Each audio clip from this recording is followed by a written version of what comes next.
Dubai news one में आप तमाम लोगों को वेलकम करते हैं। आज के दिन ओवरसीज पाकिस्तानियों के लिए ये खबर बहुत ही ज़्यादा इंपॉर्टेंट है।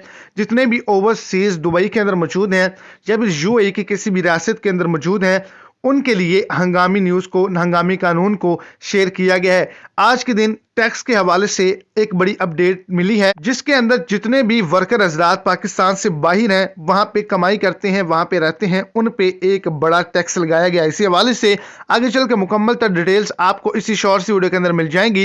वीडियो को शुरू से एंड तक लाजमी तौर पर देखें ताकि आपको तमाम डिटेल के अच्छे से समझ आ जाए। और अगर इस चैनल पर फर्स्ट टाइम है तो लाजमी से चैनल को सब्सक्राइब कर दें, इस वीडियो को लाइक कर दें और अपने दोस्तों तक इसको ज्यादा से ज्यादा शेयर करें। अगर आप यूएई के अंदर मौजूद हैं या फिर दुबई के अंदर मौजूद हैं या यूएई की किसी और रियासत के अंदर मौजूद है, किसी और शहर के अंदर मौजूद हैं, तो आप तमाम लोगों के लिए 35% तक का मोबाइल का टैक्स बढ़ा दिया गया है। अगर आप अब सऊदी अरब से, दुबई से, कतर से या किसी भी यूरोपियन यूनियन कंट्री से पाकिस्तान का सफर करेंगे तो आपके लिए जो टैक्स है उसको मुकम्मल तौर पर बढ़ा दिया गया।